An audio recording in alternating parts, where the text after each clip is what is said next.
मोदी तो जनरल बक कर रहा। मैं आखा गां दा मूत्र पी के तू सानू गड़ियां लाना, तेरे फौजी मूत्र पींगे तो मूत्र का कोई मुकाबला पुत्र नहीं होगा। अब हम ऐसी स्टेज पे आ चुके हैं इंडिया के खिलाफ कि पाकिस्तान को अब सिर्फ जंग की तैयारी करनी चाहिए। आप एयरफोर्स को रेडी करें, अपने एयर आर्मी को डिप्लॉय करें बॉर्डर्स पे। अस्सलाम वालेकुम दोस्तों, वक्त आ गया है कि इंडिया को तबाह बर्बाद कर दिया जाए। दोस्तों वक्त आ गया है कि तमाम हिंदुओं को ख़त्म कर दिया जाए। दोस्तों वक्त आ गया है कि पाकिस्तान का परचम इंडिया में लहराया जाए।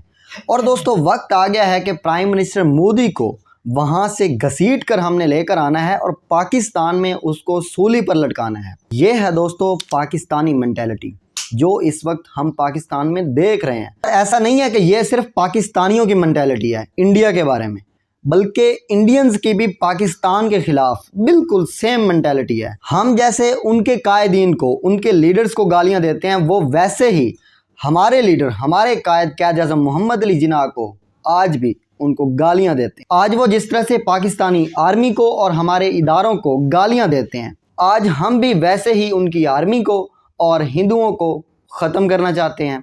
तो पाकिस्तान और इंडियन अवाम की मेंटेलिटी बिल्कुल सेम है। हम जैसे हिंदुओं को ख़त्म करना चाहते हैं, वैसे ही हिंदू एक्सट्रीमिस्ट जो मतलब के कट्टर हिंदू हैं, वो मुसलमानों को ख़त्म करना चाहते हैं। अब समय आ गया है कि पूरे पाकिस्तान को पूरे नक्शे से ही मिटा दे। रोज रोज का छुट का वो मारना, छुप छुप के मारना, सब वो ख़त्म हो जाएगा। एक बार ही स्ट्राइक करे और निस्तो नाबूद कर दे। हम दोस्तों आगे चलकर अभी जो रिसेंट कश्मीर में इंसिडेंट हुआ और पाकिस्तान पर उसका इल्ज़ाम लगाया गया, हम उस पर भी आगे चलकर बात करेंगे। मगर दोस्तों सबसे पहले पाकिस्तानी मेंटेलिटी को अंडरस्टैंड करना बहुत ज़रूरी है।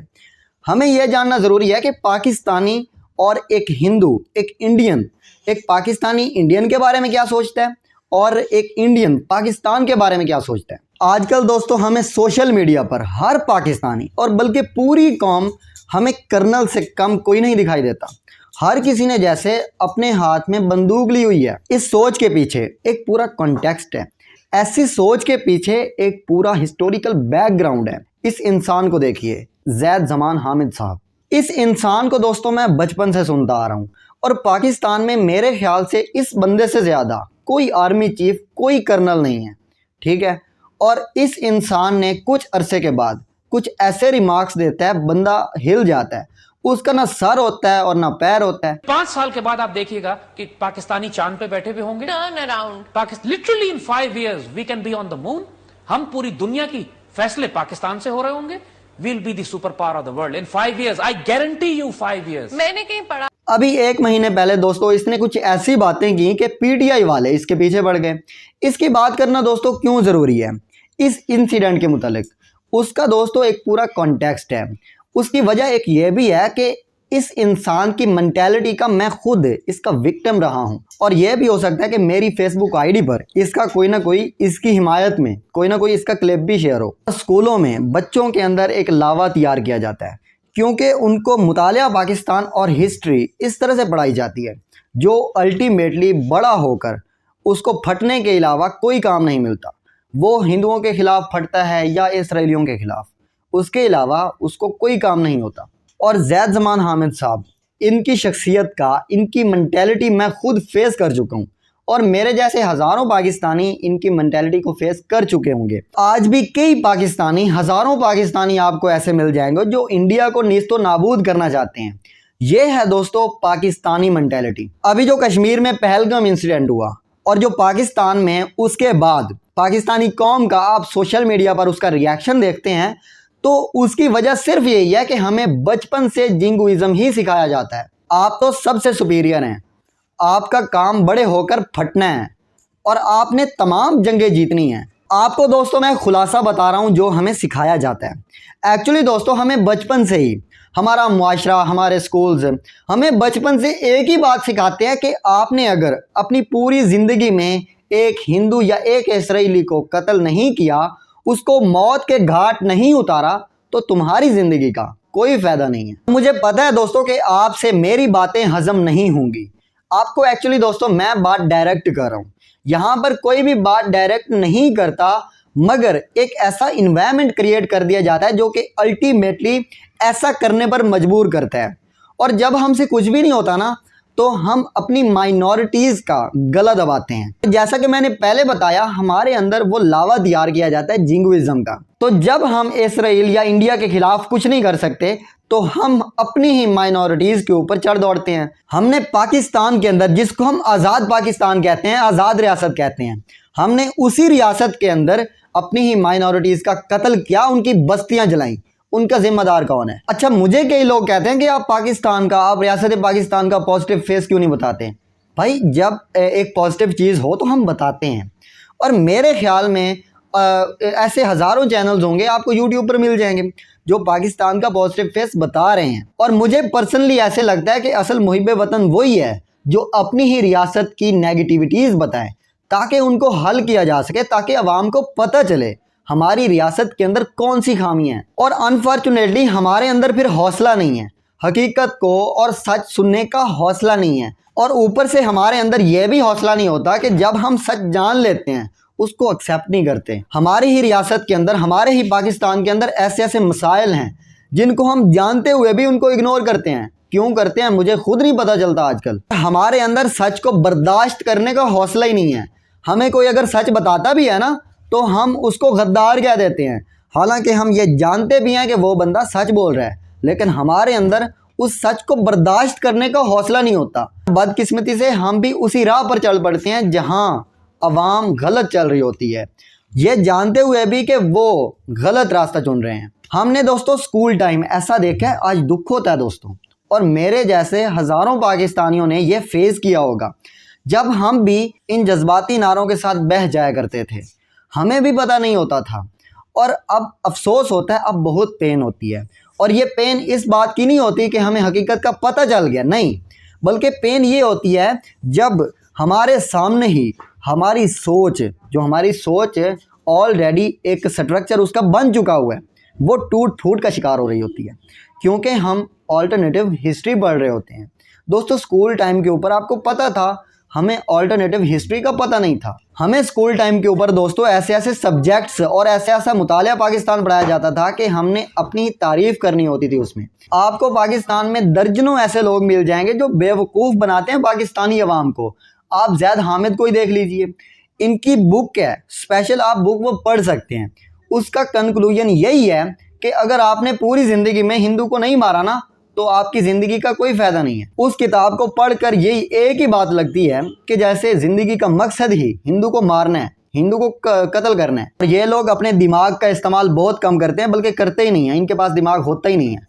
ये लोग इस्तेमाल हो रहे होते हैं, इनको खुद पता नहीं होता कि कोई ना कोई इनको इस्तेमाल कर रहा है। अगेन मैं ज़ैद हामिद को ही कोट करूंगा, क्योंकि दोस्तों इसका एक पूरा कॉन्टेक्स्ट है। अब आप ज़ैद ज़मान हामिद साहब को ही देख लें, इन्होंने फरमान जारी किया कि मेरी ख्वाहिश है कि मैं जामिया मस्जिद दिल्ली में जाऊं और फिर वहां से इंडियन गवर्नमेंट को, मतलब कि वहां पर जो हुकूमत है उनको घसीट कर पाकिस्तान में लेकर आऊं और फिर यहाँ पर उनको मैं ज़िबा करूं। अब आप खुद सोचिए कि क्या कोई सेंस है भला इस बात में? क्या कोई इस बात में सीरियसनेस है? बिल्कुल भी नहीं है। और मैं चाहूँगा दोस्तों कि आप भी थोड़ा सा सीरियस हो जाएं, ये ना हो कि इसकी बातें सुनकर आप भी इससे मुतासिर हो जाएं। ऐसा नहीं करना आपने। अच्छा, अब बात पता क्या है कि अगर इंडिया और पाकिस्तान आमने सामने आ गए और अगर इनकी जंग हो गई तो क्या कॉन्सिक्वेंसेस आएंगे, इनको कुछ पता नहीं है। एक होते थे वो अल्लामा खादिम हुसैन रिजवी साहब, अल्लाह उनकी मगफरत फरमाए, मगर वो भी अजीब अजीब बातें करते थे। कहते थे कि आया गौरी, ये वो, मतलब इंडिया के सामने हो जाएं, आप IMF के सामने हो जाएं, ये कर दें वो कर दें, मतलब इलॉजिकल बातें करने वाले आपको पाकिस्तान में हज़ारों मिल जाएंगे। मैं चैलेंज करता हूं इनको, अगर इन्होंने अपनी गाय का मूत्र पिया है तो दोबारा आके दिखाओ पाकिस्तान में, बगैर तो। और अनफॉर्चुनेटली यहाँ पर कोई भी रैशनल बात नहीं करेगा, कोई भी यहाँ पर ऑथेंटिक बात नहीं करेगा। अगर कोई करेगा तो उसको लोग पागल कहेंगे। अच्छा, अब उस बात पर आ जाएं कि अगर पाकिस्तान और इंडिया की जंग हो गई तो होगा क्या? अगर दोस्तों इंडिया और पाकिस्तान आमने सामने आ गए तो रिपोर्ट्स बताती हैं कि वो एक न्यूक्लियर वॉर होगी, और उसमें पता कितने बंदे मारे जाएंगे? तकरीबन 127 मिलियन बंदे मारे जाएंगे एक ही झटके में। ये मैं एशिया की बात कर रहा हूँ कि एशिया में, मतलब इंडिया और पाकिस्तान में इतने बंदे मारे जाएंगे।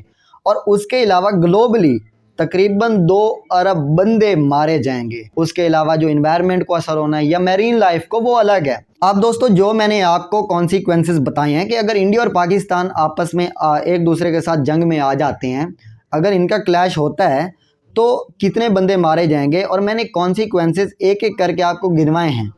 क्या ये कॉन्सिक्वेंसेस इन लोगों को पता नहीं है जो आज सोशल मीडिया पर मजाक बना रहे हैं कि पाकिस्तान को अटैक करना चाहिए या इंडिया अटैक कर दे। अच्छा, यहाँ पर टिकटॉक पर मजाक बनाया जा रहा था कि यार अगर इंडिया पर पाकिस्तान हमला करेगा ना तो हम माले गनीमत में कतरीना कैफ को ले लेंगे, हम उस हीरोइन को ले लेंगे या उस हीरोइन को ले लेंगे। मतलब क्या कोई सेंस है भला इन लोगों में? क्या कोई अच्छी बात कर सकता है पाकिस्तान में? कोई भी नहीं करने वाला, बदकिस्मती से। हमने ऑलरेडी इंडिया के साथ जंगें की हैं और हमने अपनी इकॉनमी का बेड़ा गर्क कर दिया है, और जो जंगें हम हार कर आते रहे हैं वो हम आकर बताते रहे हैं कि हम तो जंगें जीत कर आए थे। भाई आपको हिस्ट्री सारी गलत बताई गई है। हमारी इकॉनमी का पहले ही बेड़ा गर्क है, ऊपर से हम और जंगें करना चाहते हैं। और दूसरी तरफ अगर हम हिंदुओं में देखें तो सोच तकरीबन सेम है। उसकी वजह यही है दोस्तों कि अगर आप किसी भी चीज़ में एक्सट्रीमिस्ट हो जाते हैं ना तो फिर सोच ऐसी ही बन जाती है। हिंदू जो कट्टर हिंदू हैं वो मुसलमानों को ख़त्म करना चाहते हैं, और जो मुसलमानों में एक्सट्रीमिस्ट हैं वो हिंदुओं को ख़त्म करना चाहते हैं और इसराइलियों को। और जिहाद का नाम लेकर इसराइल के ऊपर हमला कर दिया जाता है। कभी इंडिया के ऊपर हमने ग़ज़वा हिंद लड़ना है, कभी भी जंग हो सकती है। और ये ज़ैद ज़मान हामिद साहब, इनकी तकरीरें आप सुन लें, ये तो मतलब इनकी तकरीर सुन के ऐसे लगता है कि रात को आप सोएं और किसी भी वक्त इंडिया से जंग हो सकती है। आपको तैयार होकर सोना चाहिए। आपके हाथ में हर टाइम कोई ना कोई बंदूक होनी चाहिए। इंडिया पर अटैक हो सकता है, हमने इंडिया से जंग करनी है। ग़ज़वा हिंद का भूत सवार है इनके ऊपर, और क्या कॉन्सिक्वेंसेस आएंगे इनको नहीं पता। भाई आज चंगेज़ खान का दौर नहीं है। ये अगर इंडिया पाकिस्तान की जंग हुई तो एटॉमिक वॉर होगी, उनमें आप भी नहीं बचेंगे। आप जो कहते हैं ना कि हमने उनको घसीट कर इधर लेके आना है और उनको ज़िबा करना है, भाईजान आप जब वो सरमनी कर रहे होंगे तो जो पूरी दुनिया में मैंने आपको बताया 2 अरब लोग उसमें ख़त्म हो जाएंगे, तो उसमें क्या आप नहीं होंगे? ये आप सरमनी जो आप कह रहे हैं कि हम ये सारा काम करेंगे, तो ये आप कैसे कर पाएंगे? भाईजान आप भी नहीं बचेंगे, कोई भी नहीं बचेगा। आप अपने बच्चों की लाशें नहीं उठा सकेंगे। आप जो आजकल हालात देख रहे हैं फ़लस्तीन में, वो हालात हमसे क्लिप देखकर हमसे वो बर्दाश्त नहीं होते। क्या आप ये हालात पाकिस्तान में लाना चाहते हैं? आपके अंदर अकल नहीं है? आप जंग को क्यों हवा देते हैं? और अनफॉर्चुनेटली पाकिस्तान में अगर कोई अमन की बात करता है उसकी बात तो मतलब उसको रद्दी में फेंक दिया जाता है। अगर कोई एजुकेशन की बात करता है, अगर कोई आर्टिफिशियल इंटेलिजेंस की बात करे तो उसकी बात तो कोई अहमियत की हामिल ही नहीं है। यहाँ पर कोई अगर मतलब के इमोशनल होकर बात करे, ऊंची आवाज़ में बात कर दे, या कोई इस तरह कोई अटैक करने की बात कर दे, उसको लोग इतना सुनते हैं, उसको लोग इतना मतलब उसके साथ अटैच हो जाते हैं, उसको अच्छा समझ लेते हैं। और भाईजान इंडिया आईटी में कितना आगे निकल चुका है, क्या आपको पता है? पाकिस्तान R&D में कितना इन्वेस्ट कर रहा है और इंडिया कितना कर रहा है? अभी आप गूगल करके देख लें, आपको पता चल जाएगा। ये जो आप बात करते हैं ना कि इंडिया पर अटैक करना है, भाईजान वो दुनिया की तीसरी बड़ी इकॉनमी है। आप पागल हो गए हैं? हम इंडिया से एक हफ्ता भी जंग बर्दाश्त नहीं कर सकते। हमारे पास पत्ते खाने को ख़त्म हो जाएंगे। अल्लाह करे ये जंग ना हो, ठीक है, लेकिन अगर हो गई तो आपको पता चल जाएगा। क्योंकि दोस्तों ये भी कुदरत का कानून है कि जब कौम के साथ, किसी भी कौम के साथ ना, जब कौम इतनी बेवकूफ़ बन चुकी हो ना, और जब हम ऐसी गलत फहमियों में जी रहे हों, तो हमारे ऊपर जब ऐसी जंग मुसल्लत ना हो ना और हमारी कुर्बानियाँ ना हों तो हमें अकल नहीं आती। आप जो देखते हैं ना दूसरी जंग अजीम या पहली जंग अजीम, भाईजान उन्होंने जंगें करके उनकी अकल ठिकाने आ चुकी है। वो इस बात को समझ चुके हैं कि जंगों में कुछ नहीं रखा, ठीक है, उनके बॉर्डर्स ख़त्म हो चुके हैं। आज उनकी अकल ठिकाने आ चुकी है, उन्होंने अपने बॉर्डर्स ख़त्म कर लिए हैं। और हमारे जो हैं बॉर्डर्स, हमारे सिपाही और उनके सिपाही मतलब एक दूसरे को अकड़ कर दिखा रहे होते हैं। और हमें किताबों में और हमें हिस्ट्री में और हमारा मुआशरा हमें ये सिखा रहा होता है कि इंडियन जैसे हमारे बचपन से दुश्मन है और रिवायती दुश्मन है। जैसे भाई ये क्यों दुश्मन है? क्या कभी आपने सोचा कि इंडियंस हमारे क्यों दुश्मन है? क्यों? क्या कोई लॉजिक है भला इस बात में? कायद-ए-आज़म मोहम्मद अली जिन्ना पार्टीशन के बाद भी इंडिया में रहना चाहते थे। वो इंडिया से मोहब्बत करते थे, उनका इंडिया में घर था। उन्होंने उस टाइम जो इंडियन गवर्नमेंट थी उनको ख़त लिखा था कि मैं अपने घर में आना चाहता हूँ। कायद-ए-आज़म मोहम्मद अली जिन्ना जो हमारे बाबाए कौम हैं, जो पाकिस्तान के लीडर हैं, जो पाकिस्तान के फाउंडर हैं, वो इंडिया से इतनी मोहब्बत करते थे और हमारी क्या दुश्मनी है। एक्चुअली कायद-ए-आज़म की बात मैं आपको इसलिए कर रहा हूँ कि आपको ये सोचना चाहिए कि इस तरह की दुश्मनी जो है ना, ये आपके अंदर इंजर्ट की गई है। अब ये बदकिस्मती से आपके अंदर बाय डिफ़ॉल्ट आ रही है, बचपन से ही आ रही है, क्योंकि आपका मुआशरा ऐसे बन चुका है दोस्तों। लेकिन हमारी इंडिया से कोई दुश्मनी नहीं है, इसकी कोई लॉजिकल रीज़न नहीं बनती। आज जो हम इंसिडेंट देखते हैं, जो कश्मीर में इंसिडेंट हुआ, मतलब कि हिंदुओं की आइडेंटिटी चेक कर करके उनको मारा गया, बच्चों और औरतों को छोड़ दिया गया। क्या आपको बलूचिस्तान की याद आ रही है? बलूचिस्तान में भी तो सेम ऐसा ही होता है। पंजाबियों की शनाख्त करके उनके आईडी कार्ड्स चेक करके जब उनको कंफर्म हो जाता है कि पंजाबी है तो कत्ल कर देते हैं, उड़ा देते हैं भाईजान। तो कश्मीर में जिहाद करने से पहले, इज़राइल में जिहाद करने से पहले, ठीक है, इज़राइल के ख़िलाफ़, ठीक है, सबसे पहले तो आपका जिहाद बलूचिस्तान में फ़र्ज़ होता है। यहाँ पर तो पंजाबियों को सरेआम कत्ल कर रहे हैं। क्या आपका जिहाद यहाँ पर फ़र्ज़ नहीं होता? आप कहाँ भाग कर जाते हैं? आपकी इकॉनमी अपनी ठीक नहीं है, आप पॉलिटिकली खुद स्टेबल नहीं हैं और आप बात कश्मीर को आज़ाद करवाने की करते हैं। क्या कश्मीरी पागल हो चुके हैं? वो पाकिस्तान के अंदर आएंगे, पाकिस्तान के साथ अटैच होंगे। ओ भाई, आपको कहानियाँ सुनाई जाती हैं कि कश्मीरियों के ऊपर इतना जुल्म होता है। कहाँ जुल्म हो रहा है? क्या कभी आवाम का रिएक्शन आपने देखा है नेट पे? कश्मीरियों का रिएक्शन तो देखें भाईजान। मेजॉरिटी कश्मीरी तो अगर अलग हुए भी तो वो पाकिस्तान के साथ शामिल नहीं होंगे, वो पाकिस्तान से ज़्यादा इंडिया के साथ खुश हैं। आपको किसने बता दिया है कि वो पाकिस्तान के साथ शामिल होना चाहते हैं? अच्छा, यहाँ पर मैं अब आपको एक इम्पोर्टेंट बात बताना चाहता हूँ। उस बात से आपको काफ़ी सारा इख्तलाफ भी हो सकता है और आपका हक बनता है। उसकी वजह यही है, मैंने आपको ऑलरेडी बताया दोस्तों, कि हमारी तारीख़ इस बात से भरी पड़ी है। उस तारीख़ में झूठ ही झूठ हैं। अच्छा, अब आप मुझे बताइए कि जब पार्टीशन ऑफ इंडिया हुआ, एक बनना था पाकिस्तान, एक बनना था इंडिया, हिंदुस्तान का हुआ पार्टीशन, ठीक है। उसमें अब आपको भी पता है कि स्टेट्स का डिवीज़न होना था। कुछ स्टेट्स जो थीं उनको प्रिंसली स्टेट कहा जाता था, ठीक है, और कश्मीर उन्हीं स्टेट में से एक था। तो जो कश्मीर का जो मतलब उनका आप हेड कह लें, वो उसने खुद इंडिया के साथ सिग्नेचर किए, इंडिया के साथ उसने इल्हाक किया। उस टाइम ये कानून पास हो चुका था कि अगर कोई स्टेट का हेड जिसके साथ इल्हाक करेगा उसको मान लिया जाएगा। तो जब उसकी स्टेट के हेड ने इंडिया के साथ इल्हाक कर लिया था, तो आप फिर कौन सा क्लेम करते हैं? कानूनी तौर पर आपका क्लेम तो इलीगल हुआ, ठीक है। आप अवाम को छोड़ दीजिए, अवाम को छोड़ दीजिए कि अवाम पाकिस्तान के साथ शामिल होना चाहती थी या इंडिया के साथ, अवाम की बात नहीं हो रही, उस टाइम के कानून की बात हो रही है। कानून ये था कि जो हेड होगा वो जिसके साथ अपनी स्टेट को जम करना चाहेगा कर ले। तो उसने इंडिया के साथ जम कर लिया, तो हमें क्या तकलीफ़ है फिर? अगर आप कश्मीर को पाकिस्तान के साथ शामिल करना चाहते भी हैं ना, तो इस तरह से नहीं होगा, ऐसे जिहाद करके, इस तरह हिंदुओं को कत्ल करके। खुदा न खास्ता, हिंदू इंसान नहीं है, इसराइली इंसान नहीं है, आप इंसानियत को कत्ल कर रहे हैं। जिहाद का मकसद क्या इंसानियत को कत्ल करना है? आपने कौन सा जिहाद पढ़ लिया भाई? जिहाद का मकसद तो इंसानियत की हिफाजत करना है, इंसानियत को बचाना है। आपके सर पे तो हर टाइम जिहाद का भूत सवार है। और जिहाद भी कौन सा लड़ना है आपने कि हिंदुओं को कत्ल करना है आपने? भाई किस इस्लाम की बात करते हैं आप?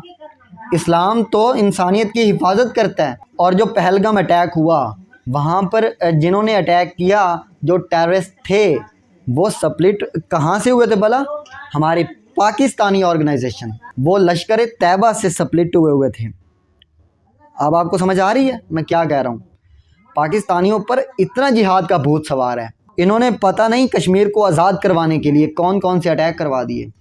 आम बेचारे हिंदुओं को मार दिया, उनके सिपाहियों को मार दिया। भाई उनका क्या कसूर था? आप इस तरह से कश्मीर को पाकिस्तान में शामिल कर लेंगे।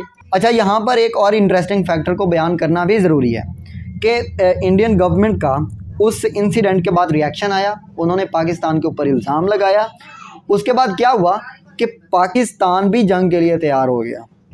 ठीक है, आप मेरी बात को समझिए इंडियन गवर्नमेंट है और पाकिस्तान गवर्नमेंट है आमने सामने आए, इंडियन आर्मी भी तैयार हो गई और पाकिस्तान आर्मी भी तैयार हो गई। मतलब ये दो कौमें ऐसी हैं जो हमेशा जंग के लिए तैयार हैं। मतलब इनको इंसानियत की कोई परवाह नहीं है। ये इंसानियत को ऐसे लगता है जैसे इंसानियत को अपने हाथों से मारना चाहते हैं। भाईजान, इंडिया भी एटॉमिक पावर है और पाकिस्तान भी एटॉमिक पावर है। आप कहाँ रहते हैं? आपको इसके कॉन्सिक्वेंसेस का पता होना चाहिए। उम्मीद है दोस्तों कि आप मेरी बातों को पॉजिटिव लेंगे। Thank you.